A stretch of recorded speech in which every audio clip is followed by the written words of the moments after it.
Right. So ஃப்ரிக்ஷனோட lecture 2ல நம்ம இருக்கோம். Friction to oppose the motion. ரைட்டா தப்பான்னு கேட்டிருந்தேன், தப்புன்னு சொல்லியிருந்தீங்க. Friction to oppose the relative motion between body and சர்ஃபேஸ்ன்னு சொல்லி கொடுத்துருந்தேன். இந்த மாதிரி ஒரு பாடி இருக்கு. இந்த பாடியோட மாஸ் எம்னு உனக்கு தெரியும். Weight of the body always acts downwards, normal force upward, n equal to mg. அப்போ ஃப்ரிக்ஷனோட டைரக்ஷன் இங்க இருக்கும். காரணம் பாடி இந்த பக்கமா நகருது. பாடி எந்த பக்கமா நகருதோ அதுக்கு அகெயின்ஸ்டா தான் ஃப்ரிக்ஷன் இருக்குன்னு கற்றுக் கொடுத்துருந்தேன். ஃப்ரிக்ஷன் ஈக்குவல் டு மியூ என்னன்னு பேசியிருந்தோம். ஃப்ரிக்ஷனுக்கு மியூ எம்ஜின்னு சொல்லியிருந்தேன். இதெல்லாம் உங்களுக்கு நல்ல ஞாபகம் இருக்கும்.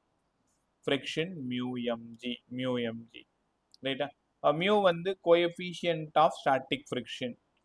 அப்போ எஃப்எஸ் அப்படின்னா coefficient of static friction. FL limiting friction. Limiting ஃப்ரிக்ஷன்னா ஸ்டாட்டிக் ஃப்ரிக்ஷனோட மேக்ஸிமம் தான் லிமிட்டிங்னு உங்களுக்கு தெரியும். கைனடிக் ஃப்ரிக்ஷன் எஃப்கே ரைட்டா. அப்போ ஸ்டாட்டிக் ஃப்ரிக்ஷன் தான் கைனட்டிக்கை விட ரொம்ப ஜாஸ்தியாக இருக்கும்னு தெரியும். ஸ்டாட்டிக் ஃப்ரிக்ஷன் தான் கைனட்டிக்கை விட ஜாஸ்தியாக இருக்கும். ஏன்னா கைனடிக் ஃப்ரிக்ஷன் கம்மியாக இருந்தால் தான் பாடி மூவ் ஆக ஆரம்பிச்சிடும். A body doesn't move, it is tends to move but doesn't move. அப்படி இருந்தா அதுக்கு பேரு ஸ்டாட்டிக் ஃப்ரிக்ஷன் கற்றுக் கொடுத்தேன். பாடி நகரும் பொழுது கிடைக்கிறது கைனடிக் ஃப்ரிக்ஷன் பேசியிருந்தோம் ரைட்டா. Hrithik, good evening. Good evening sir. Right. So இதெல்லாம் பேசிட்டு கிராஃப் எல்லாம் போட்டு காட்டிருந்தேன், ஞாபகம் இருக்கா உங்களுக்கு? அதுக்கப்புறம் தான் கிளாஸ் எடுக்க முடியாத போயிடுச்சு. நேற்று ஒரு கிளாஸ் அநியாயமாக மிஸ் ஆயிடுச்சு. சரி பே, இன்னைக்கு என்னெல்லாம் சார் கற்றுக்க போகிறோம்? அந்த சம்மெல்லாம் சொல்லி கொடுத்துருந்தேன், ஞாபகம் இருக்குன்னு நினைக்கிறேன். நீங்களும் நல்லா இன்ட்ராக்ட் பண்ணியிருந்தீங்க. அதாவது ஒரு சம் போடுறோம், அப்ளைட் ஃபோர்ஸ் கம்மியாக இருந்தால் அதான் ஆன்சர், அப்ளைட் ஃபோர்ஸ் அதிகமாக இருந்ததுன்னா வர்றது தான் ஆன்சர்னு இதெல்லாம் நீங்கள் புரிஞ்சிருப்பீங்கன்னு நினைக்கிறேன். ஸோ இன்னைக்கு நம்ம என்னெல்லாம் கற்றுக்க போகிறோம்? இன்னைக்கு முதலாக நீங்கள் கற்றுக்க போகிறது ஆங்கிள் ஆஃப் ஃப்ரிக்ஷன். நல்லா கற்றுக்குங்க. Angle of friction. ஃப்ரிக்ஷனோட ஆங்கிள் எப்படி சார் நம்ம கால்குலேட் பண்ணுறது? Angle of friction. ஆங்கிள்னாலே உனக்கு தெரியும், ஏதோ ரெண்டு விஷயத்தில் இருக்கக்கூடிய டிஸ்பிளேஸ்மெண்ட் தான் ஆங்கிள்னு. இப்போ இந்த மாதிரி ஒரு பாடி இருக்கு. Weight of the body always act downward, normal force always acts upward. இங்கே இருக்கிறது ஃப்ரிக்ஷனல் ஃபோர்ஸ், அதாவது லிமிட்டிங் ஃப்ரிக்ஷன். அப்போ நீங்கள் உணரணும், சார் இங்கே லிமிட்டிங் ஃப்ரிக்ஷன் கொடுத்துருக்கீங்களா? லிமிட்டிங் ஃப்ரிக்ஷனாக இருந்தால் இன்னும் பாடி நகரலை, மேக்சிமம் லிமிட்டிங் ஃப்ரிக்ஷன்.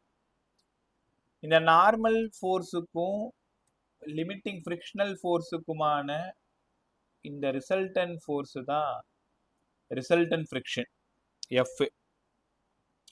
அப்போ இந்த ஆங்கிள் தான் தீட்டா. அப்போ ஆங்கிள் ஆஃப் ஃப்ரிக்ஷன் என்னங்க சார் சொல்லுது? த ஆங்கிள் பிட்வீன், என்ன காதல் வாங்க எல்லாரும், த ஆங்கிள் பிட்வீன் நார்மல் ஃபோர்ஸ், த ஆங்கிள் பிட்வீன் நார்மல் ஃபோர்ஸ் அந்த ரிசல்டன்ட் ஃபோர்ஸ் ஆஃப் யாருக்கும் லிமிட்டிங் ஃப்ரிக்ஷன் அண்ட் நார்மல். இந்த 1ஆம் நம்பர் கோட்டுக்கும் 2ஆம் நம்பர் கோட்டுக்கும் ஆன ஆங்கிள் தான் ஆங்கிள் ஆஃப் ஃப்ரிக்ஷன். அது எப்படி சொல்லணும்? The angle between. Bhuvikrishnan, good evening. Bhuvikrishnan கேக்குதா? Good evening sir. Right. Good evening sir. Good evening. Good evening.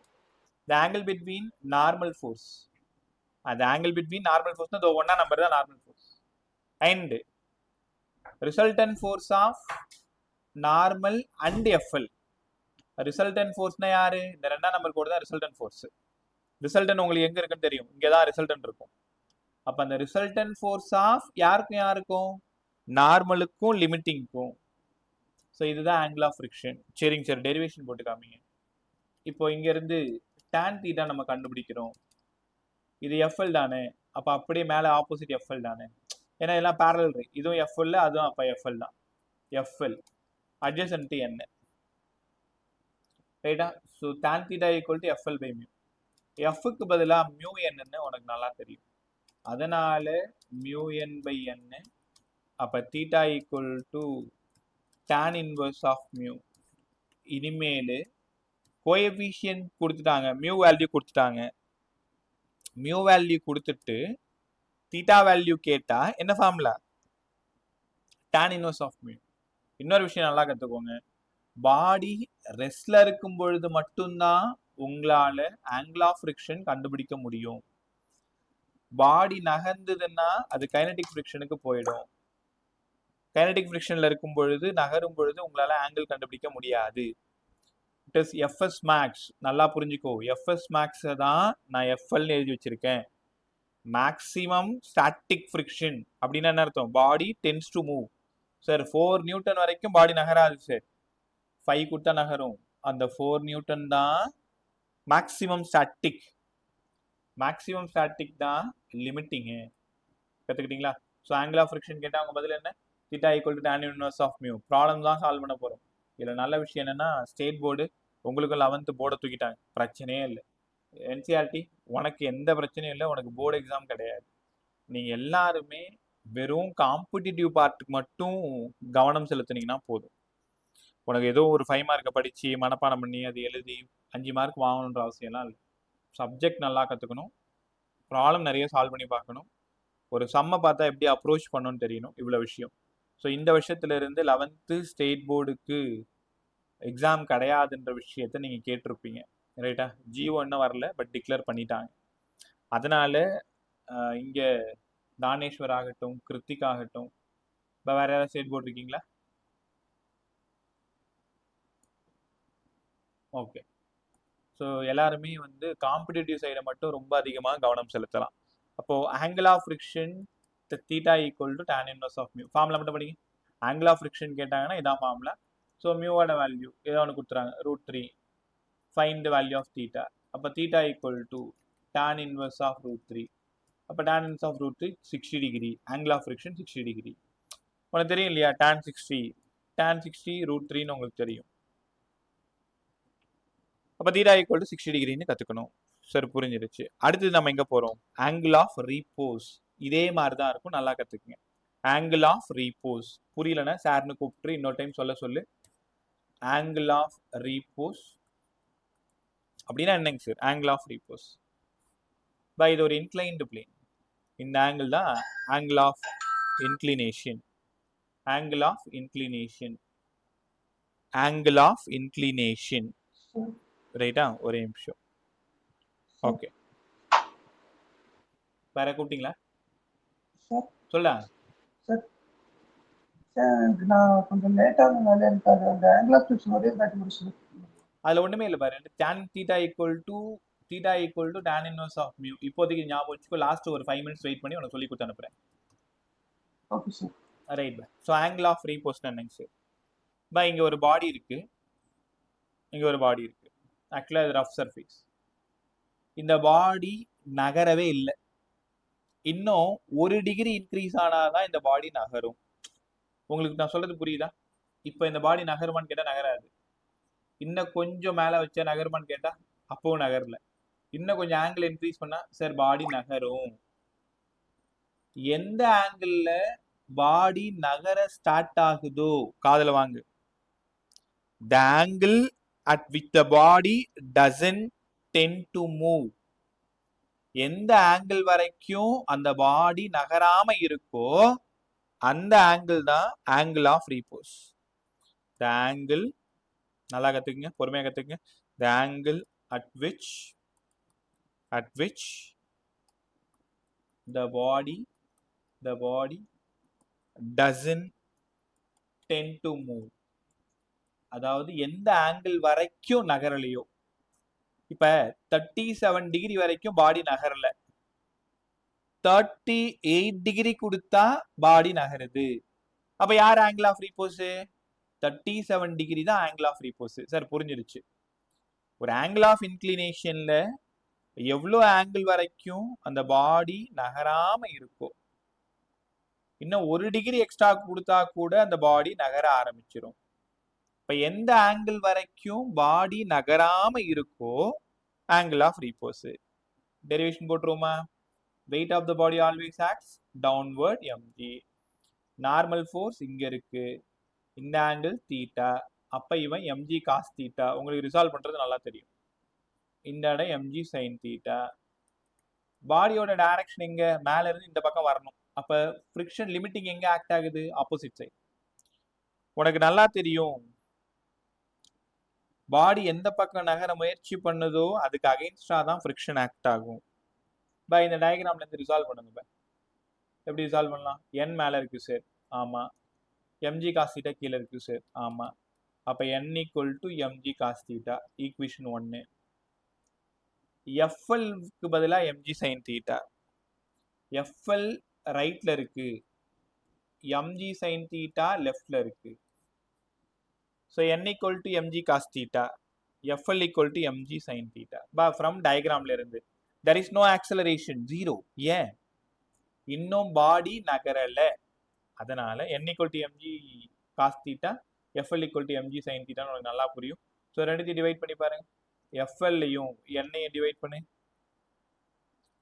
fl-யும் n-ஐயும் divide பண்ணா இங்க mg sin θ, இங்க mg cos θ. mg போயிடுச்சு. sin by cos tan θ.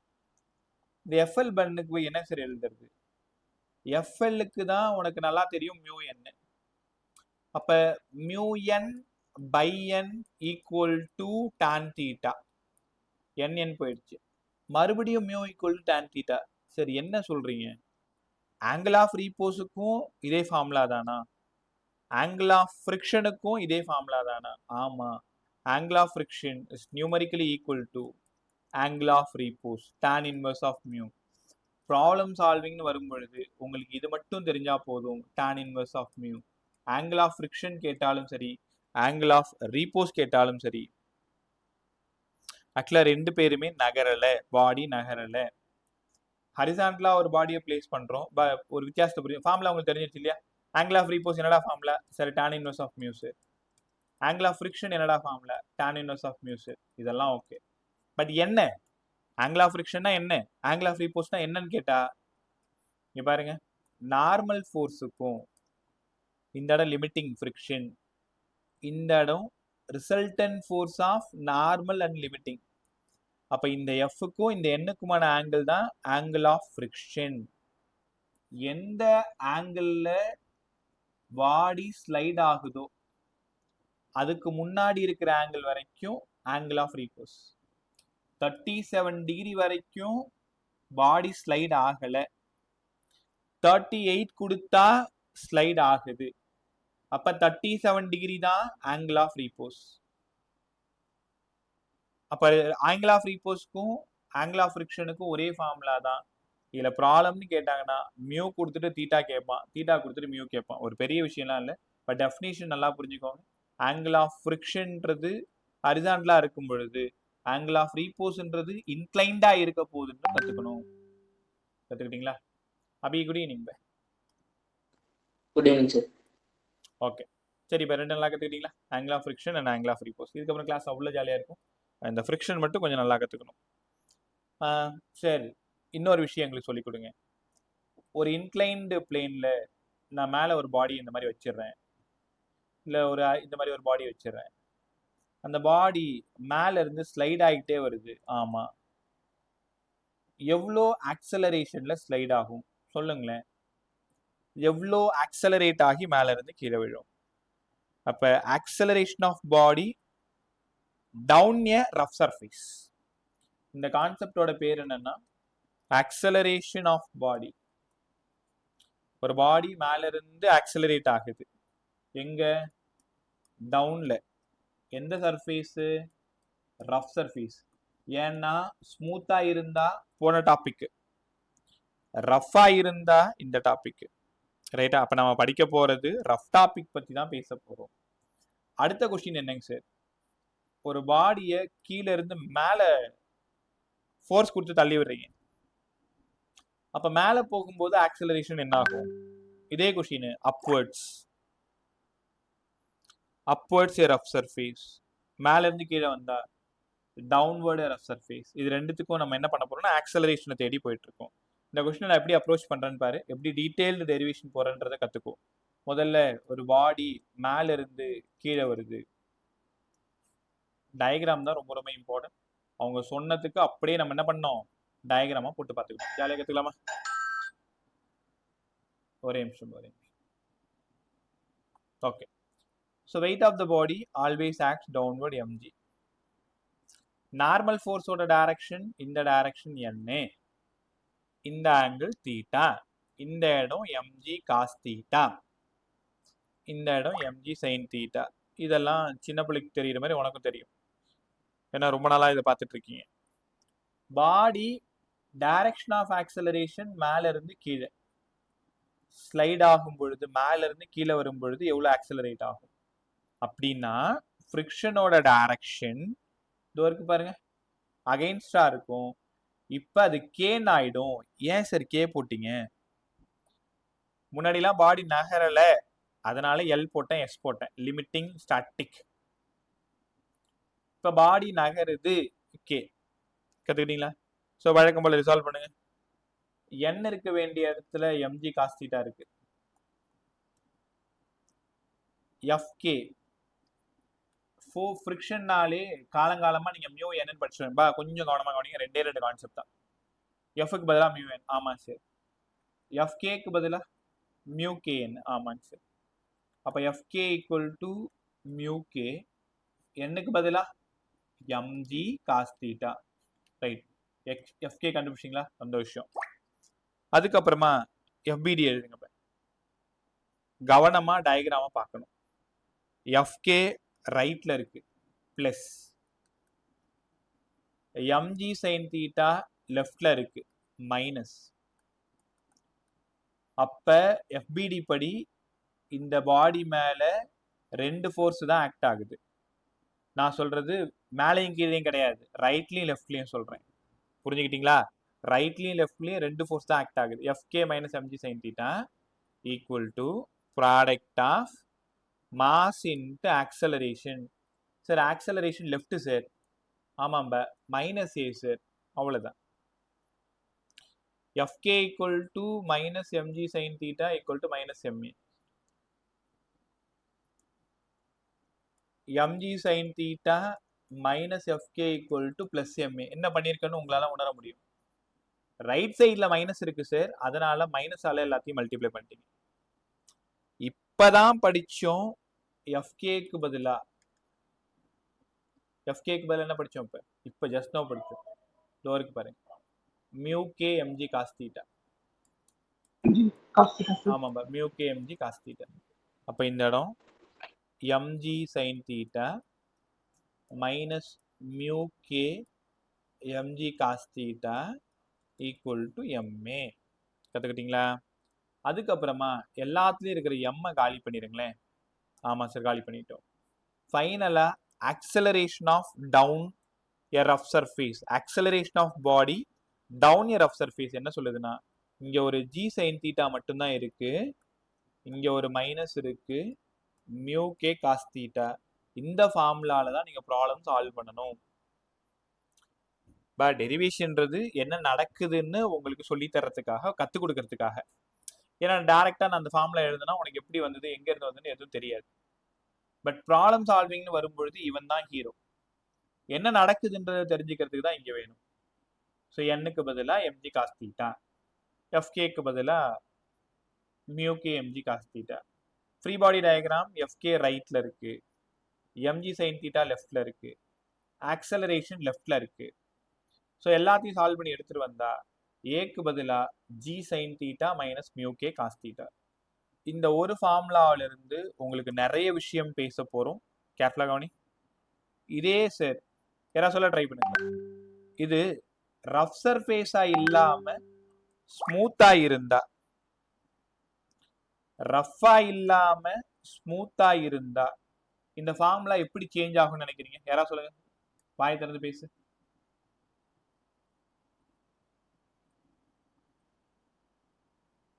பதில் சொல்லு. ரஃப்ன்றதுனால ஃப்ரிக்ஷன் இருக்கு, ஸ்மூத்தா இருந்தா யாரு இருக்க மாட்டா? யாருக்காது? நல்லா சொல்லுங்க பா, நான் தானே. ஃப்ரிக்ஷன் இருக்காதுன்னா யார் ஜீரோ? மியூகே ஜீரோ ஆயிடுமா? அப்ப என்ன அர்த்தம்னா, நல்லா கத்துக்குங்க, ஸ்மூத்தா இருந்ததுன்னா மியூகே ஜீரோ. அப்ப மியூகே ஜீரோன்னா ஏக்கு பதிலா ஜி சைன் தீட்டா. இன்னமும் உங்களுக்கு ஒரு ஆச்சரியம் இருக்கு, ஒரு பாடி ரஃப் சர்ஃபேஸா இருந்தா மியூகே வரும். இதே போன லெசன்ல ஸ்மூத் சர்ஃபேஸ் படிச்சீங்கன்னா மியூகே வராது, ஜி சைன் தீட்டா. இப்ப இதே விஷயத்த செட்டைன் ஹைட் ஆஃப் த பில்டிங்ல இருந்து பாடி நீங்க டிராப் பண்ணீங்கன்னா சைன் தீட்டா போயிடும். ஏ ஈக்குவல் டு ஜின்னு நீங்க தான் படிச்சீங்க மோஷன் இன் ஸ்ட்ரெயிட் லைன்ல. தெரியுதா பிசிக்ஸ் எவ்வளவு அழகா இருக்கு பாரு. ஃப்ரிக்ஷன் இருந்தா என்ன ஆகும், ஃப்ரிக்ஷன் இல்லைன்னா என்ன ஆகும், ஜஸ்ட் டிராப் பண்ணா என்ன ஆகும். So A equal to g sine theta, smooth surface, friction இருந்தா மியூ இருக்கும், மியூ கே காஸ் தீட்டா. இல்லை ஜஸ்ட் ஃப்ரீ ஃபால் அப்படின்னா ஏ ஈக்குவல் டு ஜி. கிராவிடேஷன் வரைக்கும் இருக்கிற எல்லா லெசனும் அண்ணன் தம்பி மாதிரி. ஒரு லெசன்ல படிச்சா இன்னொரு லெசன்ல அப்படியே வந்துகிட்டே இருக்கும். அது அடுத்தடுத்த லெசன்லயும் நீங்க கத்துப்பீங்க. இந்த ஃபார்முலா நல்லா கத்துக்கோங்க. மேல இருந்து டிராப் ஆனா G sine theta minus mu K cos theta minus இங்க இருக்கும். திரும்ப உங்களுக்காக இன்னொரு டைம் எழுதி காட்டுறேன். ஒரு பாடி மேல இருந்து ஸ்லைட் ஆகுது ரஃப் சர்ஃபேஸ்ல, ஏ ஈக்குவல் டு படிச்சு பழகு மியூ கே காஸ் தீட்டா, ரைட்டா? So mu k g cos theta மறந்துட்டேன். வேணா ஜியை காமனத்துக்கு வெளில போட்டுக்கோங்க. A equal to g sine theta minus mu k g cos theta. A equal to g sine theta minus mu k g cos theta. எப்பங்க sir இது? Body மேல இருந்து ஸ்லைட் ஆகும் பொழுது. சரி, புரிஞ்சிருச்சு. இதே விஷயம் பாடி கீழே இருந்து மேலே போனா என்ன ஆகும்? இதை பார்த்து நீங்க அப்படியே எழுதிடலாம். அதுக்கு டெரிவேஷன் நம்ம போகணும்னு அவசியம் இல்லை. டயக்ராம் மட்டும் போட்டு காட்டுறேன். இந்த ஃபார்முலா உல்டா பண்ணியிருந்தா அந்த ஆன்சர் கிடைச்சிரும். ஏன்னா ஒன்றுக்கு டெரிவேஷன் போட்டாலே போதும். இங்க பாரு, இந்த upwards A rough surface, acceleration of a body upwards a rough surface. இதான் அந்த inclined plane. பாடி கீழே இருந்து மேலே போகுது. மேலே போகுதுன்னா நான் ஃபோர்ஸ் கொடுத்து தள்ளி விடுறேன். ஃப்ரீ பாடி டயக்ராம்ல எம்ஜி கீழே, தீட்டா இங்க, அதனால MG cos theta. Normal force இந்த இடத்துல இருக்கு, இந்த இடம் எம்ஜி சைன் தீட்டா. உங்களுக்கு தெரியும் தானே, பாடி எந்த பக்கமா நகருதோ ஃப்ரிக்ஷன் அதுக்கு அகைன்ஸ்டா தான் இருக்கும்ட்டு. பாடி கீழே இருந்து மேல போகுது, அதனால ஃப்ரிக்ஷன் அதுக்கு ஆப்போசிட்டா இருக்கு. சரி, புரிஞ்சிருச்சு. என்னுக்கு பதிலா எம்ஜி காஸ் தீட்டான்னு தெரியும், எஃப்கேக்கு பதிலா மியூ என்னு, என்னுக்கு பதிலா MG cos theta. According to free body diagram பாருங்க எல்லாருமே. எம்ஜி சைன் தீட்டாவும் லெஃப்ட்ல இருக்கு, எஃப்கேவும் லெஃப்ட்ல இருக்கு.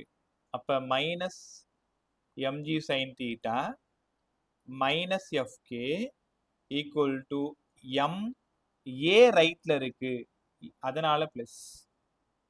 கத்துக்கிட்டீங்களா? By mg sine theta left minus fk left minus minus i minus x axis உனக்கே தெரியும், நெகட்டிவ் எக்ஸ் ஆக்சிஸ். ஸோ அங்கிருந்து எஃப்கே வாங்க சப்ஸ்டியூட் பண்ணுங்க. Minus mg sine theta minus mu kg mu k mg cos theta equal to ma. அதே மாதிரி தான் இங்கே திரும்ப வரும். எம் எம் போயிடும், மைனஸ் பிளஸ் தான் மாறும், எம் போயிடும். மைனஸை காமனாக வெளில எடுத்துருங்க.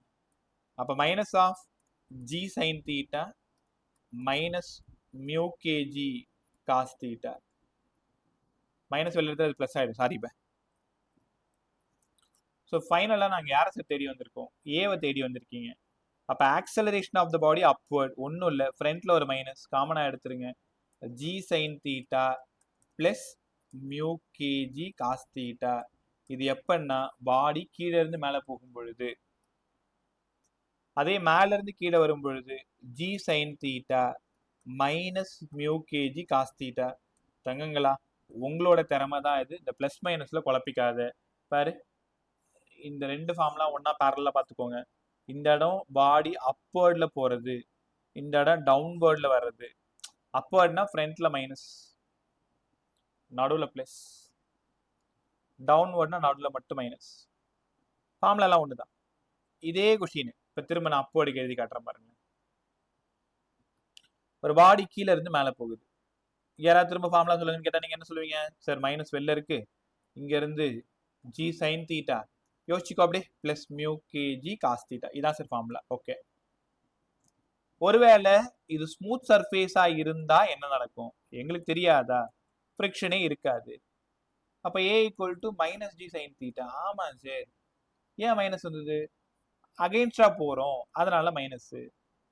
இதே பாடியை கீழே இருந்து மேல விட்டு கடாசுங்க, a equal to minus G.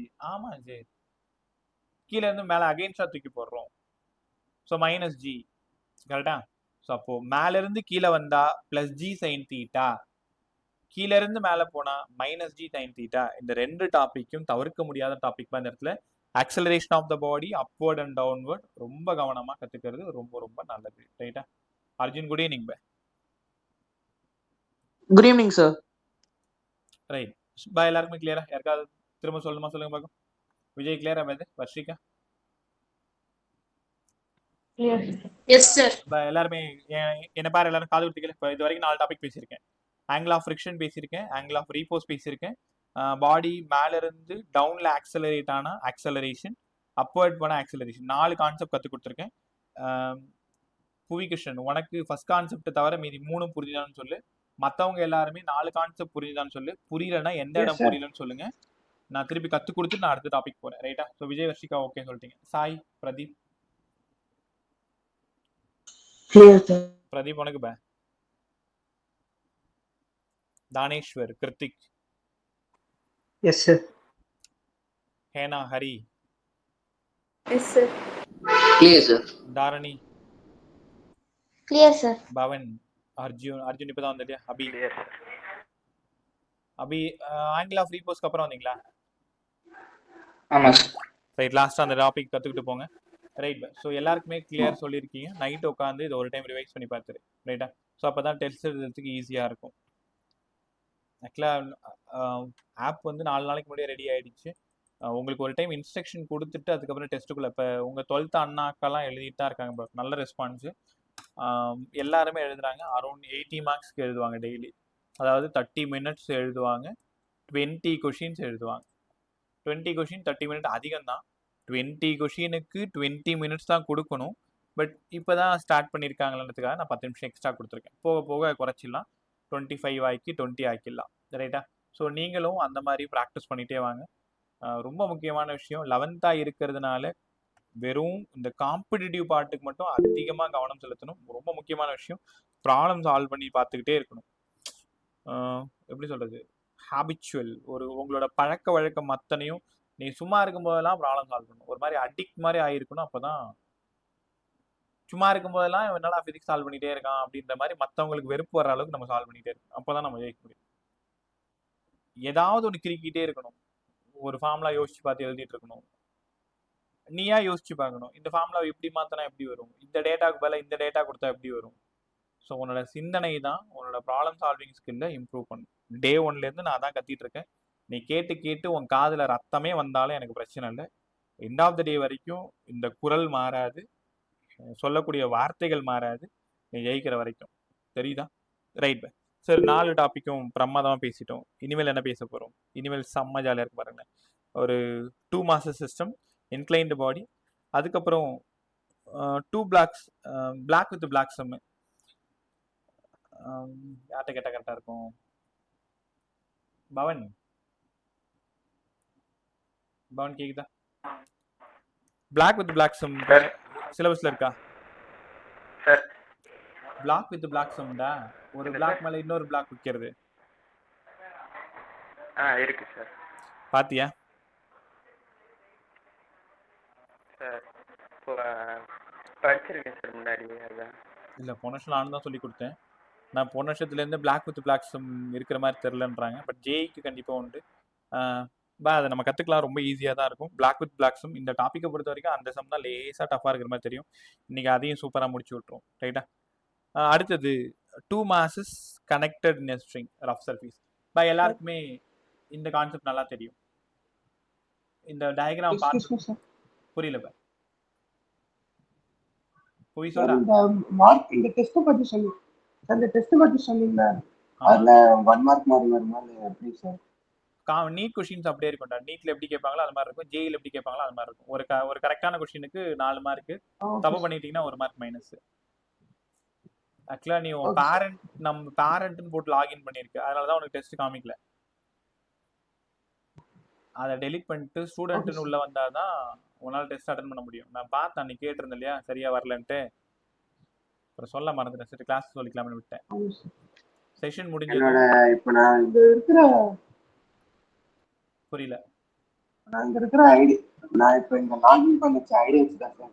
இல்ல ஒரு டைம் ஆப்பை என்னோட ஐடி வச்சுதான் சார் நான் லாகின் பண்ணேன். அன்இன்ஸ்டால் பண்ணிட்டு இன்ஸ்டால் பண்ணி சரியா போயிடும். பாத்துக்கலாம். Okay sir. Right bye class கவனிங்க எல்லாருமே. இந்த கொஸ்டினோட ஆக்சலரேஷன் கண்டுபிடிக்கணும். ஆக்சலரேஷன் கண்டுபிடிக்க ஜெனரல் ஃபார்முலா சொல்லி கொடுத்தேன், சொல்லுங்க. என்னாச்சு? ஆக்சலரேஷனுக்கு இந்த ஒரு ஜெனரல் ஃபார்முலா சொல்லி கொடுத்தனே. எப்பவுமே புள்ளி சிஸ்டத்துல ஆக்சலரேஷன் கண்டுபிடிச்சா ஒரு ஃபார்முலா சொல்லுவேன். என்ன ஃபார்முலா அது? m1g minus m2g by m1. இல்லம்மா, அந்த கேக்கல. நீங்க ஃபார்முலா சொல்றீங்க, நான் Net சொல்றேன். pulling force by total, sir. அவ்வளவுதான். Net pulling force by total mass. Net pulling force by total mass எப்பவுமே தான் கேட்போம். இதுவே ஸ்மூத்தா இருந்தா இந்த இடம் m1g, இங்க ஒரு டென்ஷன் T, இங்க ஒரு டென்ஷன். டைரக்ஷன் ஆஃப் ஆக்சலரேஷன் இந்த பக்கம் இருக்கும். நான் ஸ்மூத் சொல்றேன். அதாவது ஸ்மூத்னா போன லெசன்ல சொல்லி கொடுத்ததை உனக்கு ஞாபகப்படுத்துறேன். இன்னும் இந்த லெசனுக்கானதை நான் இன்னும் சொல்லலை.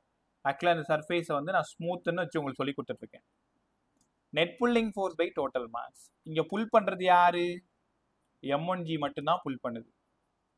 டோட்டல் மாஸ் யாரு? m1 + m2. அவ்வளோதான். Net pulling force by total mass. ரைட்டா? m1g by m1 + m2. சரி, ஈக்குவேஷனாக எழுத சொல்லி கொடுங்க. எல்லாரும் இந்த m1 பாடி மட்டும் பாருங்க. T மேலே இருக்கு பிளஸ், m1g கீழே இருக்கு மைனஸ். A டவுன்ல இருக்கிறதுனால product of mass into acceleration டவுன்ல இருக்கிறதுனால நெகட்டிவ். அப்ப m மைனஸ் A, மைனஸை ஃப்ரண்ட்ல போட்டுக்கிட்டேன். இப்படி தான் எழுதணும். தேவைன்னா ரைட்ல இருக்கிற மைனஸை காலி பண்ணிருங்க. m1g minus T equal to m1A. எல்லாரும் அந்த m2 பாடியை பாருங்க.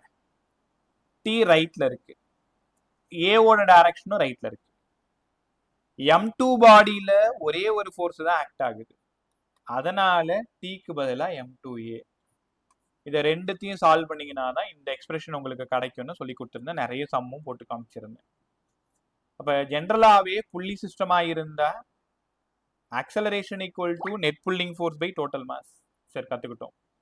இதே கொஷினை ரஃப் சர்ஃபேஸுக்கு கேட்டா என்ன பண்ணணும்? கவனமா கவனிங்க.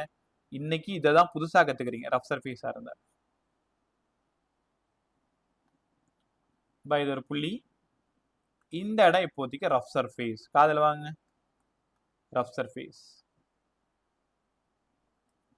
Mass of the body m1, இங்க mass of the body m2. இது ரஃபா இருக்கிறதுனால இந்த இடத்துல ஃப்ரிக்ஷன் ஃபோர்ஸ் ஆக்ட் ஆகும். ஆமா சார், ஏன்னா பாடி இந்த பக்கமா நகரும். பாடி எந்த பக்கமா நகருதோ அதுக்கு அகைன்ஸ்டா தான் ஃப்ரிக்ஷன் இருக்குன்னு தெரியும். m2க்கு FBD எழுதலாமா? m2g n மேல, Fக்கு பதிலா காலங்காலமா நம்ம படிக்கிறது μn. μnக்கு பதிலா m2g. ஆமா சார், ஃப்ரிக்ஷன் கண்டுபிடிச்சாச்சு. ஆக்சலரேஷனுக்கு என்ன ஃபார்முலா?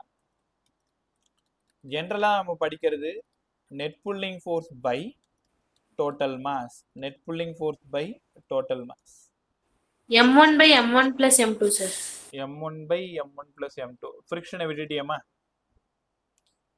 ரைட், சொல்லி தரவா? எல்லாரும் பாருங்க. நெட் புல்லிங் ஃபோர்ஸ் இந்த பக்கமா m1g சார், அகைன்ஸ்டா F. அப்ப இது ஃபார்முலா எப்படி எழுதணும்னு எல்லாரும் கத்துக்கோங்க. m1g minus F by m1 plus m2. இதே போன டயக்ராம்ல நீங்க F எழுதல. ஏன் F எழுதலன்னா அது ஸ்மூத் சர்ஃபேஸ். இந்த டயக்ராம்ல F நீங்க எழுதுறீங்க. என்ன காரணம்னா ரஃப் சர்ஃபேஸ். அப்ப net pulling force by total mass. m1g கீழே புல் பண்ணுது. இந்த அந்த பக்கம் பாடி போக விடாம யார் பண்றா? ஃப்ரிக்ஷன் ஃபோர்ஸ் பண்ணுது. அங்க ஃப்ரிக்ஷன் அகைன்ஸ்டா ஆக்ட் ஆகுது. m1g டவுன்வர்ட்ல இருக்கு, அது அந்த பக்கம் அகைன்ஸ்டா இருக்கிறதுனால மைனஸ் F. இப்பதான் கண்டுபிடிச்சிங்க. எஃப்க்கு பதிலா மியூ m2g தோ கண்டுபிடிச்சிருக்கேன் பாருங்க. By total mass m1 plus m2. Sir திருப்பியும் இல்லாட்டி இந்த சரி பே. சார் திருப்பியும் இல்லாட்டி இந்த ஆக்சலரேஷன் இதை திரும்ப சொல்ல முடியுமா? M1G சார் திருப்பி வந்துச்சு. ரைட், ஒரே நிமிஷம் திரும்ப சொல்றேன். பை எல்லாருமே கவனிங்க. பை இது ஒரு டேபிள் பே. இந்த டேபிள் வந்து ரஃப் டேபிள்னு வச்சுக்கோங்களேன். ரஃப் சர்ஃபேஸ் இருக்கிற டேபிள். இந்த இடம் தான் அந்த புள்ளி இருக்கு. கவனமா. வழக்கம் போல இந்த புள்ளி மேல ஒரு ஸ்ட்ரிங்கு மாஸ் m1, இந்த இடம் மாஸ் m2, ஸ்ட்ரிங் வந்து பாஸ் ஆகுது. Rough surface. டவுன்வர்ட் ஆக்சலரேஷன்னால இந்த பாடியோட ஆக்சலரேஷன் இந்த பக்கமா இருக்கும். எல்லாரும் m2 மட்டும் கவனிச்சு பாருங்களேன். ஆக்சலரேஷனோட டைரக்ஷன் ரைட் சைட்ல இருக்கிறதுனால ஃப்ரிக்ஷன் ஃபோர்ஸ் லெஃப்ட்ல தான் இருக்கும். ஆமா சார். n மேல இருக்கு, m2g கீழே இருக்கு. n-க்கு பதிலா m2g, f-க்கு பதிலா மியூ n, மியூ m2g. இப்போ டைரக்டா நான் ஈக்குவேஷன் போட்டு ஆக்சலரேஷன் கொண்டு வரேன். அப்புறமா சிம்பிள் ஃபார்முலா சொல்றேன். எல்லாரும் இங்க பாருங்க. m1g கீழே இருக்கு, t மேல இருக்கு, t இந்த பக்கமா இருக்கு. t மேல, m1g கீழே, மைனஸ் m1a. உங்களால் உணர முடியுதா? Acceleration downward. அதனால so m1g minus t equal to plus m1a. Equation 1. m2க்கு யாராவது பிடிஎஸ் சொல்லுங்க. m2க்கு சார் t ரைட்ல இருக்கு. ஆமா. லெஃப்ட்ல f இருக்கு, minus f equal to product of mass into acceleration 2. So முடிஞ்சிச்சா? ரெண்டு ஈக்குவேஷன் எழுதியாச்சு. இப்போ ஃபர்ஸ்ட் ஈக்குவேஷனை திரும்ப எழுதுங்க. m1g minus t equal to m1a, t minus fக்கு பதிலா, உனக்கு புரியணுன்றதுக்காக ரொம்ப பொறுமையா சொல்றேன், நல்லா கத்துக்கிட்டே வா, mu 2g equal to m2a. ஆமா சார். டி போயிடுச்சு. ஃபைனலா சால்வ் பண்ணா m1g minus mu m2g m1 plus m2a. ஏக்கு பதிலா m1g minus mu m2g by total mass. இப்போ ஆக்சுவலா இப்படிதான் இந்த ஆக்சலரேஷனை கண்டுபிடிக்கணும். அதாவது மேனுவலா கண்டுபிடிக்கணும்னா டயக்ராம்லாம் போட்டு ஈக்குவேஷன்லாம் எழுதி கண்டுபிடிக்கணும்னா இப்படிதான் கண்டுபிடிக்கணும். ரைட்டா? இது இல்லாம பார்த்ததுமே ஆக்சலரேஷன் எப்படி சார் எழுதுறது? ரைட்டா? ஸோ அதுக்கு போயிடலாமா? மறுபடியும் டயக்ராம் போடுறேன். இது ஒரு ஹரிசாண்டல் டேபிள், ரஃப் டேபிள். இந்த இடம் வழக்கம் போல m1, இந்த இடம் வழக்கம் போல m2. weight of the body m1g, friction இந்த பக்கம் ஆக்ட் ஆகுது. டைரக்ஷன் ஆஃப் ஆக்சலரேஷன் இப்படி இருக்கு. ஆக்சலரேஷன் வேணும்னா common formula net pulling force by total mass. இதுதான் net pulling force by total mass. Formula எப்படி சார் எழுதுது? டோட்டல் மாஸ் பிரச்சனை இல்லை, m1 பிளஸ் m2. புவிகிருஷ்ணன், இந்த டயக்ராம்ல யாரெல்லாம் புல் பண்றாங்க சொல்லு, சும்மா சொல்லு. M1 sir. m1g இந்த பக்கம் கீழே டவுன்வர்ட்ல புல் பண்ணுது. ஆமா சார். Net pulling. m2ல புல் பண்ற ஒரே ஒரு ஆள் யாரு? f மட்டும்தான். தெரியுதா? வேற யாருமே அங்க இல்ல. m2ல அகைன்ஸ்டா இருக்கிறது இந்த f மட்டும்தான். அதனாலதான் இங்க மைனஸ் f. இப்பதான் படிச்சோம் fக்கு பதிலா மியூ m2g. அப்ப டைரக்டா ஆக்சலரேஷன் எழுதணும்னா m1g minus mu m2g by total மாஸ்ன்னு பிரமாதமா கத்துக்கணும். ஆக்சலரேஷன் கண்டுபிடிச்சிங்க. ஆக்சலரேஷன் கண்டுபிடிச்சதுக்கு அப்புறம் தேவைன்னா டென்ஷன் கேட்கறாங்கன்னா ஏதாவது ஒரு ஈக்குவேஷன்ல கொடுத்து டென்ஷன் கண்டுபிடிச்சிருங்க. ஈக்குவேஷன்ல 1ல கொடுத்தாலும் ஓகே தான், ஈக்குவேஷன் 2ல கொடுத்தாலும் ஓகே தான், விருப்பம் தான். பெரும்பாலும் ஈக்குவேஷன் 1 எழுதுறது ரொம்ப இம்பார்ட்டன்ட். ரைட்டா? ஒட்டுமொத்த ஃப்ரிக்ஷன் லெசன்லேயே இந்த கான்செப்ட் ரொம்ப ரொம்ப இம்பார்ட்டன்ட். இது ஒரு டைம் நீங்க டெரிவேஷனா போட்டு பார்த்து டயக்ராம் எழுதி பார்த்து இன்னொருத்தவங்களுக்கு சொல்லி கொடுத்து பாரு, ரொம்ப நல்லா புரியும் உனக்கு. கரெக்டா?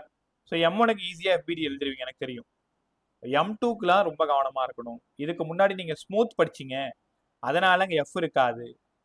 இப்போதான் ரஃப் படிக்கிறீங்க, அதனால அங்கே தான் F இருக்கும். கற்றுக்கிட்டீங்களா? ரைட். ஓகே. ஸோ இதோட இந்த ஆல்மோஸ்ட் 90% ஆஃப் லெசன் ஃப்ரிக்ஷன் இழுத்துட்டோம். இன்னும் அந்த பிளாக் வித் பிளாக் ப்ராப்ளம் தான். மொத்தம் 4 ப்ராப்ளம் போட்டு காட்டுறேன். 2 ப்ராப்ளம் நான் சால்வ் பண்ணுறேன், 2 ப்ராப்ளம் நீங்கள் சால்வ் பண்ணுங்க. அதுக்கு ஒரு சின்ன ஐடியா தான் தேவை. சால்வ் பண்ணுவோம். பக்கத்தில் எல்லாம் ஒரு ரஃப் நோட் வச்சுக்கோங்க. சும்மா ஒரு பேப்பர் பேனா ரஃப் நோட் மட்டும் வச்சுக்கோங்க. பிளாக் வித் பிளாக் சம்மு உங்கள் ஸ்கூலில் மேபி கற்றுக் கொடுத்துருக்கலாம், இல்லை கற்றுக் கொடுக்காமலும் இருந்திருக்கலாம். எப்படி வேணாலும் அவங்க கற்றுக் கொடுத்துருக்கலாம். பட் இந்த ஐடியா உனக்கு தெரியும் இல்லையா, எப்பவும் உனக்காக கொண்டு வரது ரொம்ப சிம்பிளாக தான் கொண்டு வருவேன். அதனால் 5 சம்மோ இல்லை 4 சம்மோ போட்டு காட்டுறேன், கற்றுக்கிட்டே வா. அதுக்கப்புறமா எங்கே புரியலையோ என்கிட்ட கேளு. மொத்தம் 4 ஸ்டெப் இருக்கு இதில். ஒன்றும் இல்லை, இந்த மாதிரி ஏன்னு ஒரு பாடி, பின்னு ஒரு பாடி, இது ஏன்னு ஒரு பாடி, பின்னு ஒரு பாடி. நான் என்ன பண்ணுறேன்னா, ஒன்று பியில் ஃபோர்ஸ் அப்ளை பண்ணுறேன், இல்லைனா ஏல ஃபோர்ஸ் அப்ளை பண்ணுறேன். நம்ம விருப்பம் தான். இந்த சர்ஃபேஸ் ஷியரா ரஃப் சர்ஃபேஸ். நான் சொல்கிறத அப்படியே ஒரு கற்பனையாக யோசிச்சு பாரு, அப்போ தான் புரியும். நீங்கள் கீழே இருக்கிற இந்த பாடியை இழுக்கும் பொழுது ஒருவேளை 2 பாடியும் சேர்ந்த மாதிரியே வரலாம். கரெக்டா? Both bodies are move together. Case 1, both bodies are moves together. ஆமா சார், நாங்களும் சின்ன பிள்ளை விளாண்டுருக்கோம். ஒரு செங்கல் மேல இன்னொரு செங்கலை வச்சு கீழே இருக்கிற செங்கல் இழுத்தோம் அப்படின்னா மேல இருக்கிற செங்கல் வரலாம். both bodies are move together. இல்லைன்னா என்ன நடக்கலாம், செகண்ட் பாடியை மட்டும் நீங்க புல் பண்ணும் பொழுது, இழுக்கும் பொழுது மேல இருக்கிற பாடி பேக்ல நகரும். பார்த்துருப்பீங்க. ஒன்று both bodies are move together, அடுத்தது both bodies are move separately. ரெண்டே கண்டிஷன் தான், ஒன்றும் இல்லை. ஒரு பிளாக் மேலே இன்னொரு பிளாக் வச்சு புல் பண்ணுறீங்க. ஒன்று ஏ பிளாக்கை புல் பண்ணு, இல்லை பி பிளாக்கை புல் பண்ணு. ரெண்டுத்தையும் சேர்த்து இழுக்கக்கூடாது. ஏதாவது ஒரு பாடி மேலே நீங்கள் ஃபோர்ஸ் அப்ளை பண்ணுங்க. நீ கவனிச்சு பார்த்தா 2 விஷயம் தான் நடக்கும். ஒன்று 2 பாடியும் சேர்ந்த மாதிரி நகரும், அதுக்கு பேர் both bodies are move together. ஆப்ஷனில் அப்படியே இருக்கும். அவங்க உன்கிட்ட கேட்பாங்க, 2 சேர்ந்து நகருமா தனித்தனியாக நகருமா? சேர்ந்து நகர்ந்தா எவ்வளோ ஆக்சலரேஷன், தனித்தனியாக நகர்ந்தா எவ்வளோ ஆக்சலரேஷன், இன்னும் A1 A2 கண்டுபிடிக்கணும். So both bodies are move டுகெதர்னா காமன் ஆக்சலரேஷன் தான் answer. Both bodies are move செப்பரேட்னா ஃபர்ஸ்ட் பாடி செகண்ட் பாடி ரெண்டுத்துக்கும் தனித்தனியாக கண்டுபிடிக்கணும். ரைட்டா? பட் நான் முன்னாடியே சொல்லிடுறேன், சம் வந்து மற்ற பசங்களுக்கு டஃப்பாக இருக்கும், நமக்கு அப்படி இருக்காது. ஏன்னா நீ உனக்கே தெரியும், நீ நல்லா கவனிப்ப, நல்லா பதில் பேசுவீங்க, சொல்கிறதெல்லாம் பிரமாதமாக கற்றுப்பீங்க. அதே மாதிரி உனக்கு ஏதாவது இன்கன்வீனியன்சஸ், எங்கேயாவது ஒரு சின்னதாக ஒரு இடம் புரியலனா உடனே சார்னு கூப்பிட்டுரு.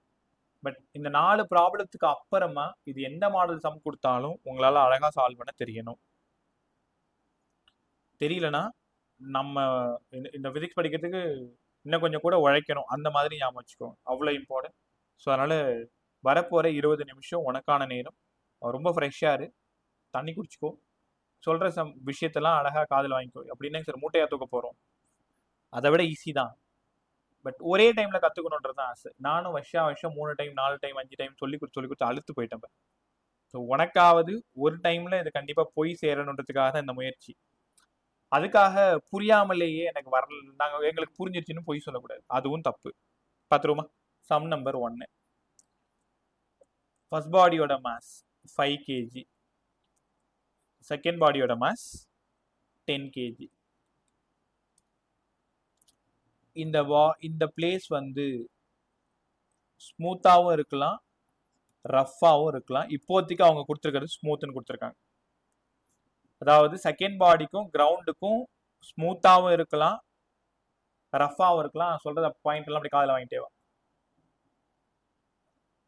ஒரே நிமிஷம்.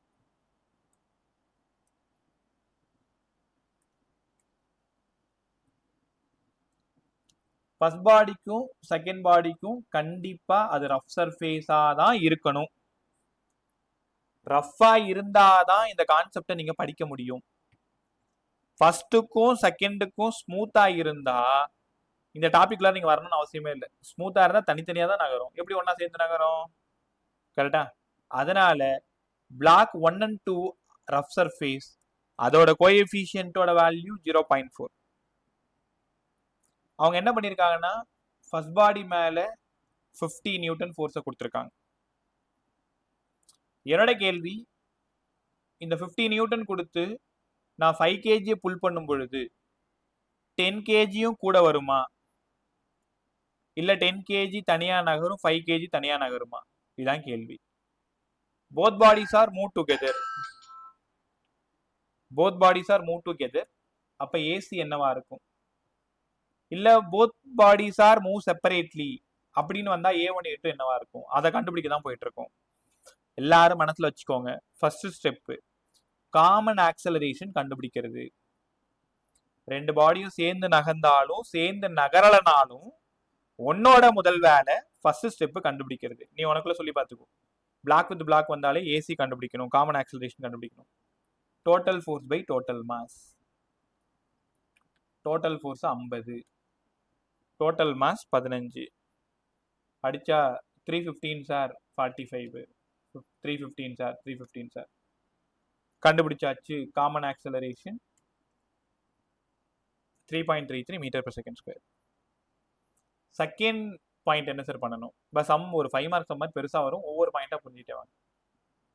செகண்ட் நீங்க ரெக்வயர்ட் ஃப்ரிக்ஷன் கண்டுபிடிக்கணும். அது என்னங்க சார் ரெக்வயர்ட் ஃப்ரிக்ஷன்?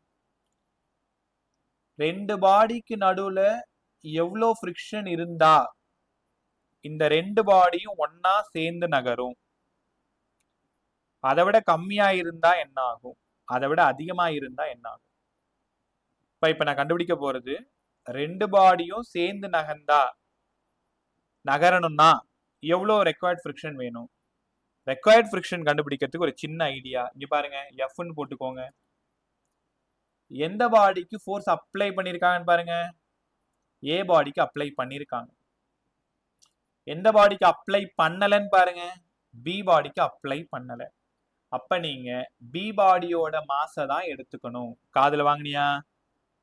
எந்த பாடிக்கு ஃபோர்ஸ் அப்ளை பண்ணலையோ அந்த பாடியோட மாஸ் எடுத்துக்கணும். காமன் ஆக்சலரேஷன் எடுத்துக்கணும். எம்பி எவ்வளோ? 10. ஏசி எவ்வளோ? 3.33, 33.3. நான் கான்செப்டா சொல்லி கொடுத்தா உங்களுக்கு புரியாதுன்னு தான் சம்மா போட்டு காட்டுறேன். ஃபர்ஸ்ட் கேஸ் என்ன? காமன் ஆக்சலரேஷன் கண்டுபிடிச்சிடணும். செகண்ட் கேஸ் என்ன? ரெக்வயர்ட் ஃப்ரிக்ஷன் கண்டுபிடிக்கணும். ரெக்வயர்ட் ஃப்ரிக்ஷன் கண்டுபிடிக்கணும்னா உன்னோட முதல் வேலை எந்த பாடிக்கு ஃபோர்ஸ் அப்ளை பண்ணலையோ அந்த பாடியோட மாஸை தான் எடுத்துக்கணும். இப்ப 3.33 இவ்வளோ ஃப்ரிக்ஷன் இருந்தாதான் ரெண்டு பாடியும் சேர்ந்து நகரும். இதை விட கம்மியா இருந்தா தனித்தனியா தான் நகரும். அதை தான் அப்ப அடுத்த பாயிண்ட் சொல்ல போறேன். சரி, இப்போதைக்கு அங்க இருக்கிற மேக்ஸிமம் லிமிட்டிங் ஃப்ரிக்ஷன் கண்டுபிடிங்க. மூணாவது, find the limiting friction between body A and B. FL கண்டுபிடிக்கணும். எஃப்எல் கண்டுபிடிக்கணும். இப்போ ஒன்றும் இல்லைங்க பாருங்களேன். முதல்ல ரெக்வயர்ட் ஃப்ரிக்ஷன் கண்டுபிடிச்சோமா? இப்போ limiting friction. Limiting friction general formula mu என்னப்பா எல்லாருக்கும் தெரியும். எண்ணுக்கு பதிலாக எம்ஜி. ஆமாம் சார். இப்போ சொல்ற பாயிண்ட் உங்களுக்கு புரியுதான்னு பாருங்க. ஃபர்ஸ்ட் பாயிண்ட், ஃபர்ஸ்ட் பாடிக்கும் செகண்ட் பாடிக்கும் நடுவில் இருக்க சர்ஃபேஸ் தான் நான் பார்க்குறேன். அப்போ எந்த மாசம் நான் எடுத்துக்கணும்? ஃபர்ஸ்ட் மாசை மட்டும்தான் எடுத்துக்கணும். ஏன்னா we find the limiting friction between 1 and 2. 1 and 2ல தான் லிமிட்டிங் ஃப்ரிக்ஷன் கண்டுபிடிக்கிறதுனால நான் ஃபர்ஸ்ட் பாடியோட மாஸ் அந்த 5 kg தான் எடுத்துக்கணும். அப்போ பாருங்க, FL equal to mu n mg. மியூக்கு பதிலாக 0.4, எம்முக்கு பதிலாக 5, ஜிக்கு பதிலாக 10, 20 நியூட்டன். ஸோ அப்போ என்ன நடந்திருக்கு இந்த சம்ல? ரெக்வயர்ட் ஃப்ரிக்ஷன் அதிகமா இருக்கு லிமிட்டிங் ஃப்ரிக்ஷனை விட. ஒத்துக்கிறீங்களா? Required friction 33.33, limiting friction 20 newton. கரெக்டா? இப்போ ரெக்கார்ட் ஃப்ரிக்ஷன் அதிகமா இருந்து லிமிட்டிங் கம்மியா இருந்தா என்ன நடக்கும் தெரியுமா? போத் பாடிஸ் ஆர், குழப்பிக்காத, both bodies are moves separately. என்ன காரணம் நான் தோ சொல்றேன். எப்பவுமே ரெக்வயர்டை விட லிமிட்டிங் அதிகமா இருந்தாதான் ரெண்டும் சேர்ந்து நகரும். இந்த இடத்துல லிமிட்டிங் கம்மியா இருக்கு, அதால பிடிச்சி இழுக்க முடியாது. நீங்க எங்கேயா தனியா போடான்னு விட்டுரும். தெரியுதா? அப்ப ஒரு பாயிண்ட் ஞாபகம் வச்சுக்கோங்க. லிமிட்டிங் கம்மியா இருந்தா தனித்தனியா நகரும், லிமிட்டிங் அதிகமா இருந்தா சேர்ந்து நகரும். இது ஒரு டைம் சொல்லி பாருங்க. லிமிட்டிங் ஒரே பாயிண்ட் ஞாபகம் வச்சுக்கோ.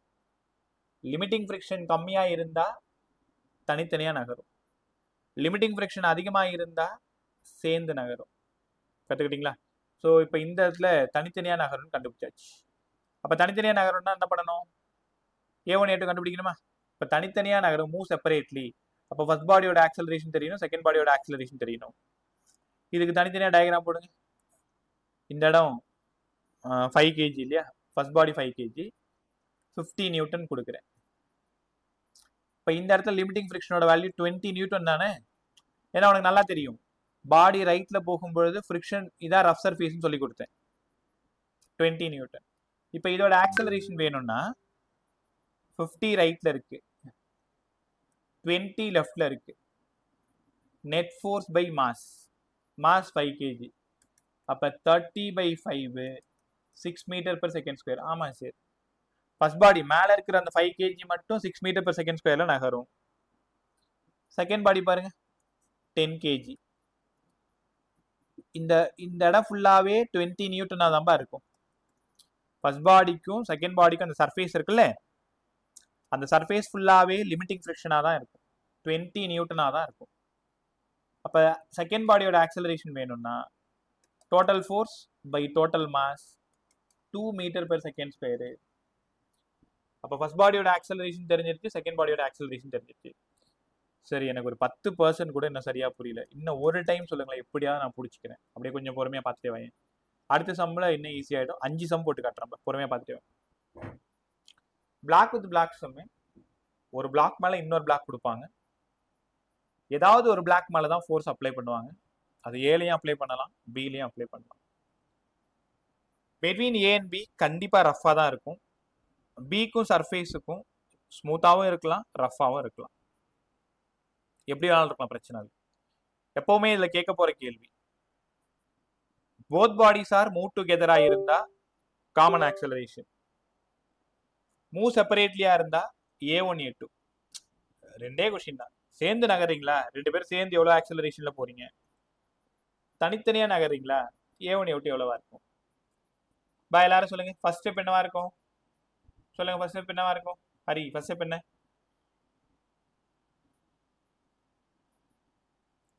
Hariharan. Yes sir, common acceleration கண்டுபிடிக்கிறது சார். எல்லாரும் காதுல வாங்க. ஹரி, நான் கேட்கறதுக்கு மட்டும் பதில் சொல்ல ட்ரை பண்ணேன். அது பதில் சொல்றதை மற்றவங்க காதுல வாங்குங்க. ரெண்டாவது டைம் இன்னொருத்தவங்களை கேட்கிறேன், பதில் சொல்றேன், இன்னொருத்தவங்க காதுல வாங்க, இன்னும் ஈஸியா இருக்கும். இப்போ பிளாக் வித் பிளாக் சம்மோட ஃபர்ஸ்ட் ஸ்டெப் என்ன? காமன் ஆக்சலரேஷன் கண்டுபிடிக்கணும் சார். ரைட். ரெண்டாவது ரெக்வயர்ட் ஃப்ரிக்ஷன் கண்டுபிடிக்கணும் சார். அது வந்து எது மேல ஃபோர்ஸ் ஆக்ட் ஆகுதோ அதுக்கு எதுல ஆக்ட் ஆகலையோ அந்த பிளாக்கை சூஸ் பண்ணிக்கணும் சார். மாஸ்க்கு அந்த பிளாக்கை சூஸ் பண்ணி F கண்டுபிடிக்கணும். ரைட், சூப்பரா சொன்னேன். Third point limiting friction sir. Limiting friction கண்டுபிடிக்கணும் என்ன அது பண்ணணும்? வந்து எதுல ஃபோர்ஸ் ஆக்ட் ஆகுதோ அதை சூஸ் பண்ணிக்கணும் சார். ஆஹா, எதுல ஃபோர்ஸ் ஆக்ட் ஆகுதுன்னு சொல்லக்கூடாது. லிமிட்டிங் ஃப்ரிக்ஷன் பெட்வீன் 1 and 2ல தான் கண்டுபிடிக்கணும். ஓகே, பெட்வீன் 1 and 2ல லிமிட்டிங் ஃப்ரிக்ஷன் கண்டுபிடிக்கணும். அப்ப 1 and 2ல கண்டுபிடிக்கும் போது மாஸ் எந்த மாஸ் எடுத்துக்கணும்?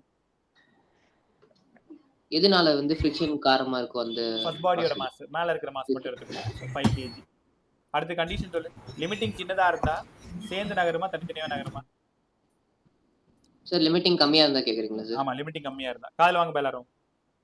சார் லிமிட்டிங் கம்மியா இருந்துச்சுன்னா ரெண்டும் தனித்தனியா நகரும், புல் பண்றதுக்கு ஸ்ட்ரென்த் பத்தாது.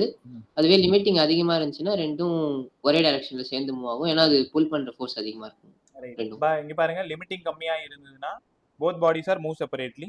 லிமிட்டிங் அதிகமா இருந்ததுன்னா both bodies are move together. இப்ப லிமிட்டிங் இந்த கொஸ்டின்ல கம்மியா இருக்கு. அப்ப நான் அடுத்த விஷயத்துக்கு எங்க போகணும்? செப்பரேட்லி மூவ், அது தனித்தனியா கண்டுபிடிக்கணும் சார். A1 A2. அப்ப A1 A2 கண்டுபிடிக்கணும். ஆக்சலரேஷன் வேணும்னா net force by net force mass இல்லையா? Yes sir. 5 kgல ரெண்டு ஃபோர்ஸ் ஆக்ட் ஆகுது. ஒன்னு 50 ஒன்னு 20 ஆப்போசிட்ல ஆக்ட் ஆகுது. அதே 10 kgல வெறும் 20 மட்டும் தான் ஆக்ட் ஆகுது. கத்துக்கிட்டீங்களா அர்ஜுன்? ரைட் பா, நல்லா சொன்னப்ப. அர்ஜுன் அர்ஜுன் அர்ஜுன் கேக்குதா? டேய் அர்ஜுன் கேக்குதா? ஓகே ரைட் பா. அடுத்தது இன்னும் ஒரு சம் போட்டுருவோமா? இன்னொரு சம் போட்டு யாராவது 11th பசங்க சொல்ல ட்ரை பண்ணுங்க. சார் கேக்குதா? கேக்குது அர்ஜுன். சாரி சார், இங்க லேக் ஆகுது சார். எனக்கு இங்க எதுவுமே நெட் இஷ்யூ சார். இல்லடா பரவாயில்ல. பதில் சொல்லு. பிளாக் வித் பிளாக் சம்ல ஃபர்ஸ்ட் ஸ்டெப் என்ன? காமன் ஆக்சிலரேஷன் கண்டுபிடிக்கணும் சார். எல்லாரும் காலையில வாங்க. செகண்ட் ஸ்டெப் என்ன?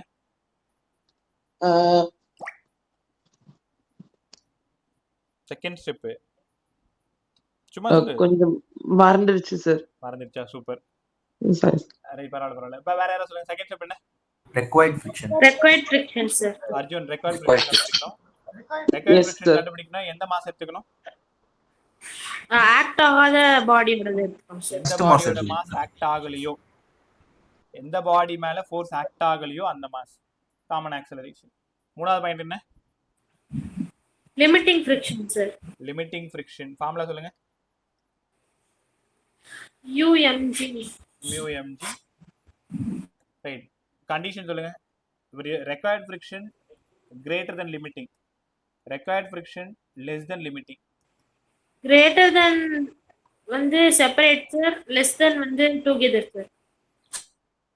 கிரேட்டரா இருந்தா move separately, less than are ஈக்குவலா இருந்தா நான் ஈக்குவல் சொல்ல மறந்துட்டேன், இப்ப கத்துக்கோங்க. லெஸ் தென் ஆர் ஈக்குவலா இருந்தா மூவ் டுகெதர். இந்த 5 பாயிண்ட் ஞாபகம் வச்சுட்டு தான் அடுத்தடுத்த சம்ம நம்ம சால்வ் பண்ண போறோம். வாங்க அப்படி சூப்பரா கலக்குவோமா? அடுத்த சம்ம ரெடியா இரு. பயந்துகிட்டே இருந்தேன், ஆனா நல்லா கத்துக்கிட்டீங்க.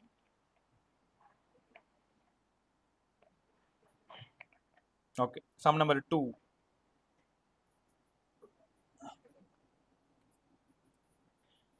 kg வழக்கம் போல 20 kg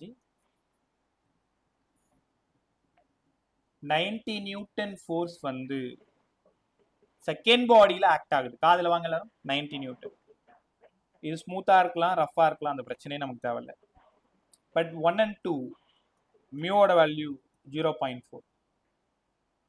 மியோட வேல்யூ 0.4. இது 90 20 10 ஆயிடுச்சு. கேள்வி, இது ரெண்டும் சேர்ந்து நகருமா தனித்தனியா நகருமா? சேர்ந்து நகர்ந்தா காமன் ஆக்சலரேஷன், தனித்தனியா நகர்ந்தா A1 A2. First step common acceleration, total force by total mass. இந்நேரம் எவ்வளவு வந்திருக்கும் உங்களுக்கு தெரிஞ்சிருக்கும். 3 metre per second square sir. அவ்வளவுதான். 90/30 அழகா சொன்னீங்க. 3 metre per second square. Sir first step சூப்பரா புரிஞ்சிருச்சு. 3 மீட்டர் per second square. ஒருவேளை சேர்ந்து நகர்ந்தா 3ல நகரும். ரெக்வயர்ட் ஃபிரிக்ஷன் வேணும். ரெக்வயர்ட் ஃபிரிக்ஷனுக்கு இந்த இடத்துல என்ன ஃபார்முலா வேணும்? MBACயா MAACயா? MAAC sir. ஒழுங்காப்பா சொல்லுங்க.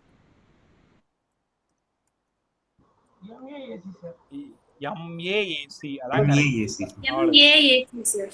எதுல ஃபோர்ஸ் அப்ளை பண்ணலையோ அந்த மாஸ் எடுத்துக்கணும். MA 10 AC 3 30 Newton. ஆமா சார், அழகா சொன்னீங்க. 30 நியூட்டன் புரிஞ்சிச்சு. Third point limiting friction. Limiting friction எப்பவுமே எங்க கிடைக்கும் கண்டுபிடிக்கணும்னா between 1 and 2 தான் கண்டுபிடிக்கணும். μmg. மியோட வேல்யூ 0.4, எம்மோடது 10. ஏன் 10 எடுத்துக்கன்னு தெரியுதா எல்லாருக்கும்? லிமிட்டிங் ஃபிரிக்ஷன் கண்டுபிடிக்கிறது between 1 and 2 தான் கண்டுபிடிக்கிறோம். அதனால மேல இருக்கிற மாஸ் தான் கீழே இருக்கு அந்த ஃபிரிக்ஷனுக்கு காரணம். புரியுதா எல்லாருக்கும்? லிமிட்டிங் ஃபிரிக்ஷனுக்கு யார் காரணம்? மேல இருக்கிற அந்த மாஸ் தான் காரணம். அதனால 10. G ஒரு 10. 40 சார். ஆமா, லிமிட்டிங் 40. கதை முடிஞ்சிருச்சு. Move together sir. Together sir. So அவ்வளவுதான், மூவ் டுகெதர். இதுக்கு மேல வேலையே இல்லை. ஆப்ஷன்ல போயிட்டு move together common acceleration 3 metre per second. இதே மாதிரி ஈஸியா தான் இருக்கு சம். என்ன இந்த ஐடியா புரியும்? ரெண்டு பாடி சேர்ந்து நகருமா தனித்தனியா நகருமா? சேர்ந்து நகர்ந்தா நமக்கு வேலை முடிஞ்சு போச்சு. ஒரு வேலை தனித்தனியா நகர்ந்தா வழக்கம் போல A1 A2 கண்டுபிடிக்கணும். அவ்வளவுதான், 5 ஸ்டெப்பு. காமன் ஆக்சிலரேஷன் கண்டுபிடிக்கணும், ரெக்கார்ட் ஃப்ரிக்ஷன் கண்டுபிடிக்கணும், லிமிட்டிங் கண்டுபிடிக்கணும். ஒருவேளை லிமிட்டிங் வந்து அதிகமாக இருந்ததுன்னா both bodies are move together, ரைட்டா? So FL greater than or equal F. FL கம்மியாக இருந்ததுன்னா மூவ் செப்பரேட்லி. அப்போ இந்த கொஷினை பொறுத்த வரைக்கும் எஃப்எல் அதிகமாக இருக்குது, எஃப் கம்மியாக இருக்குது. பார்த்ததுமே சொல்லிடுவீங்க மூவ் டுகெதர் சார். அப்போ ஆன்சர் வந்து 3 மீட்டர்/செகண்ட் ஸ்கொயரு. கற்றுக்கிட்டிங்களா? ரைட். ஸோ இதே மாதிரி தான் சம் இருக்கும். ஒரே நிமிஷம் வேறு ஏதாவது சம் இருக்கான்னு பார்த்துட்டு வரேன். ஞாபகம் இருந்ததெல்லாம் சொல்லிட்டேன். ஆலனில் எக்ஸாம்பிள் சம் இருக்கும். ஒரே நிமிஷம் சம் அப்படி பார்த்துட்டே இரு. எப்பயோ டெலகிராமில் யாருக்கும் அனுப்புன ஞாபகம்.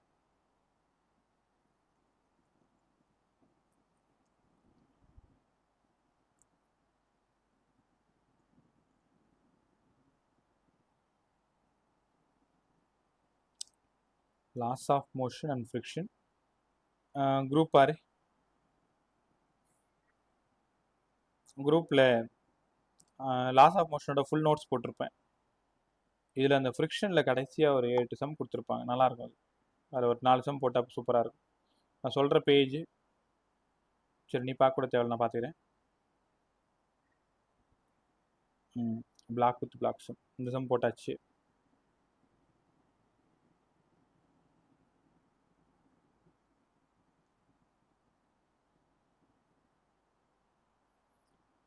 ஓகே, இந்த ஒரு சம் மட்டும் போட்டுருங்க.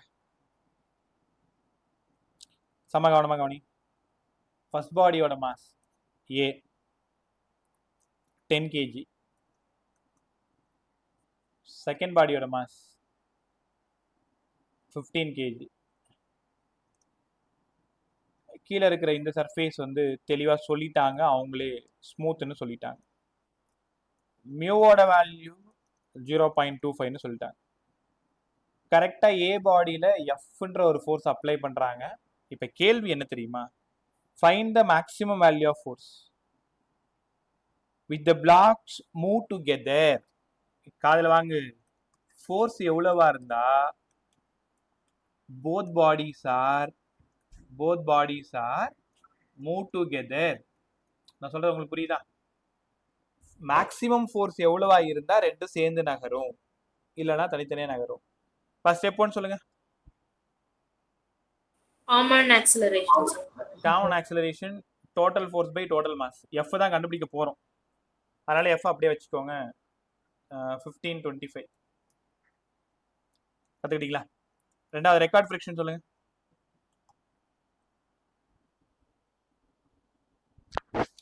ரெக்கார்ட் ஃப்ரிக்ஷன் ஃபார்முலா சொல்லு. 15 into 5/25. 15 into F/25. முதல்ல ஃபார்முலா சொல்லுங்க. MAACயா MBACயா? MBAC sir. அவ்வளவுதான். 15 into F/25 35 15 IN 25. அப்ப ரெக்வயர்ட் ஃப்ரிக்ஷன் வந்து 3F/5. ரைட் சார், புரிஞ்சிருச்சு. லிமிட்டிங் ஃப்ரிக்ஷன் கண்டுபிடிங்க. FL formula mu mg 0.25. mக்கு பதிலா MPG. mக்கு பதிலா 10 மியூக்கு பதிலா 0.25, mக்கு பதிலா 10, gக்கு பதிலா 10. Answer 25 25 Newton. இது லிமிட்டிங் ஃப்ரிக்ஷன். எனக்கு பதில் சொல்லுங்க. போத் பாடிஸ் ஆர் மூவ் டுகெதர்னா யார் பெருசா இருக்கணும், யார் சின்னதா இருக்கணும்? Limiting friction. லிமிட்டிங் ஃப்ரிக்ஷன் பெருசா இருக்கணும், இல்லைன்னா ஈக்குவலா இருக்கணும். FL greater than or equal to F. அவ்வளவுதான், முடிஞ்சிருச்சு. சரி, FL வந்து 25. greater than or equal to Fக்கு பதிலா 3F/5 அசால்ட்டா போடலாம். இந்த பக்கம் வந்தா 125. greater than or equal to 3F. அப்ப F 125/3 greater than or equal to F. அவங்க கேட்டிருக்கிறது மேக்ஸிமம் ஃபோர்ஸ், அப்ப ஈக்குவல் தானே. அப்ப F equal to 125/3 வரைக்கும் இருந்தாதான் both bodies are move together. அதை விட அதிகமா இருந்தா மூவ் செப்பரேட்லி. அவங்க கேட்டிருக்கிறது மேக்ஸிமம் ஃபோர்ஸ். கொஸ்டின் ஒழுங்கா படி. நான் எவ்வளோ மேக்ஸிமம் ஃபோர்ஸ் கொடுத்தா அந்த பாடி ரெண்டும் ஒன்னா சேர்ந்து நகரும். எப்ப பார்த்தாலும் நீ காமன் ஆக்சிலரேஷன் கேட்பாங்க, A1 8 கேட்பாங்க நினைச்சிட்டு இருக்க கூடாது. கண்டிஷன் கேட்பாங்க, ரெண்டு பாடியும் சேர்ந்து நகரணும்னா எஃப் ஓட வேல்யூ எவ்வளவா இருக்கணும், சேர்ந்து நகரணுமா சார். அப்ப FL greater than or equal to F. FL தனியா கண்டுபிடிங்க, எஃப் தனியா கண்டுபிடிங்க. சப்ஸ்டியூட் பண்ணா உனக்கு கேபிட்டல் எஃப் கிடைச்சிரும். இப்போ இந்த சம்ம பாருங்க, எஃப் கேட்டிருக்காங்க. ஃபர்ஸ்ட் ஸ்டெப் காமன் ஆக்சிலரேஷன் கண்டுபிடிச்சாச்சு, ரெக்வயர்ட் ஃப்ரிக்ஷன் கண்டுபிடிச்சாச்சு, லிமிட்டிங் ஃப்ரிக்ஷன் கண்டுபிடிச்சாச்சு. அதுக்கப்புறமா condition FL greater than or equal to F.